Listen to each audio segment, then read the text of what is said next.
as religiosidades, elas têm um papel na nossa vida psíquica, esse papel é muito importante, né? Mas voltar a caracterizar, né? Quer dizer, você consome crack, então o que você precisa? Você precisa mais Cristo na sua vida? Isso aí é milícia da alma. Isso aí é o que a gente está enfrentando, né? Com a regressão em geral das pautas morais, né? Uhum, Pelo governo, e uhum. especificamente o combate à, à implantação da reforma psiquiátrica brasileira.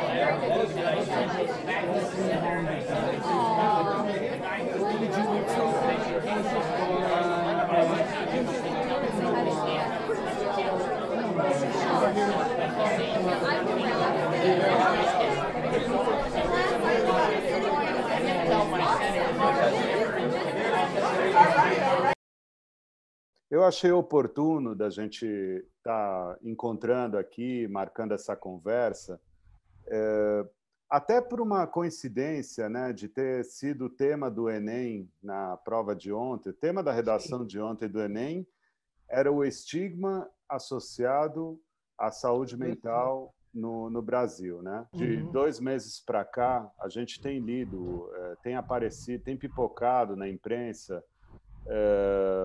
notícias dando conta de um certo desmonte de toda uma situação de reforma psiquiátrica conquistada a Uhum. duras penas ao longo de mais de 2 décadas aqui no Sim. Brasil, e aplaudida internacionalmente também, né, pelo que a gente sabe. E de repente pinga, aparece uma história de revogaço, de revogar umas 100 medidas Uhum. provisórias que de Uhum. alguma maneira blindavam essa reforma psiquiátrica justamente, né, e Uhum.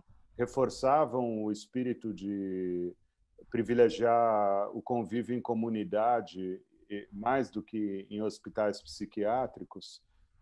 E, na paralela, um orçamento que cai, né? Um orçamento que estava destinado Uhum. a linha de orçamento sofreu um corte muito grande nos últimos anos, né? Sim. Associada à saúde mental. E aí, navegando pela internet, topei com um texto seu e me chamou a atenção ali quando você falava de milícias da alma, né? Milícias da alma, né?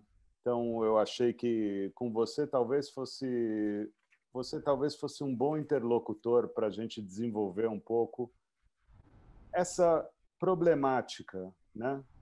Uhum. Acho que talvez a primeira pergunta é essa mesma. Como você responderia essa questão do Enem? Puxa, são vários caminhos, eu acho que é uma questão, como você falou, né, muito apropriada para o momento, não só da pandemia, né? Isso é curioso, porque a pandemia ela acelerou, ela intensificou modalidades de sofrimento. Os dados são ainda incertos, mas aparentemente aumentou a produção de sintomas, né? E piorou a condição clínica daqueles que já estavam mais vulneráveis, né? Mas a crise é anterior, né? Ela está marcada, né, pelo reconhecimento progressivo de que a abordagem hegemônica nos últimos 40 anos, marcada por um excesso de diagnósticos, né? Então a gente pega as edições do manual da DSM, publicado pela Associação Psiquiátrica Americana. E em menos de 30 anos surgiram mais de 100 novas doenças, vamos chamar assim, ainda que essa seja uma expressão imprópria. Porque a gente tem de base, né, essa ideia de que não são verdadeiras doenças, não são doenças como as outras, né? Que tem um início, tem um curso regular, tem um desenlace, né? São chamados transtornos, ou em inglês disorder. Uhum. Então, durante os últimos 40 anos, houve uma espécie assim de produção de um grande consenso, né? Uma espécie de pax romana. Vamos criar entidades clínicas que sejam meramente descritivas.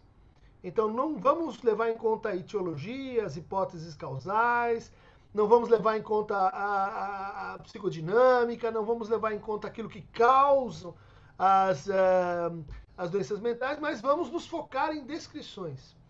Com isso, o que aconteceu é que os grandes quadros, eles foram se segmentando e o número de diagnósticos foi aumentando. Nesse mesmo período, a gente teve a descoberta aí de várias medicações muito eficazes, né? Para transtornos de humor, antidepressivos. E isso deu assim a ideia de que nós iríamos realmente conseguir curar, sanear as pessoas que sofriam com isso com essas medicações. 40 anos depois a gente vê que elas são muito úteis, elas diminuem o sofrimento, mas elas realmente não atacam as causas, né? E a gente tem pessoas que cronicamente então consomem antidepressivos sem que isso de fato se integre num plano clínico. Né? A maior parte das prescrições psiquiátricas são feitas por não psiquiatras. Então o que a gente tem é um quadro de desagregação das estratégias de tratamento e de enfrentamento público, principalmente, por um lado, né? E por outro, como você falou, a diminuição, a rarefação de investimento concentrado. Né? O DSM é a raiz de tudo? Não, ele é um sintoma. Né? Ele é um sintoma da nossa dificuldade. Isso é uma coisa que a gente tem lutado mesmo, que é uma proposta epistêmica, né? Que vem aí da universidade. Nosso laboratório, mas não só. Laboratório de Teoria Social, Filosofia e Psicanálise da USP, né? A gente já há 15 anos advoga que a categoria central para pensar a saúde mental não deve ser o sintoma, mas sofrimento. Uhum. Isso não é consensual. Você pode pegar os textos e todos eles agora fazem alusão ao sofrimento mental e etc. Mas isso já é efeito de uma resposta crítica a esse estado de coisas. Né? Uhum. Então, que vai criar quadros por consenso e ligar isso ao tratamento medicamentoso. Uhum. Então, o que aconteceu nesses últimos 40 anos? Um declínio, uma perda de confiança na função da palavra em relação. Né? E isso agora a gente está vendo, vamos dizer assim, como reverter essa crise global. Né? Então, seria um embate entre duas visões, no final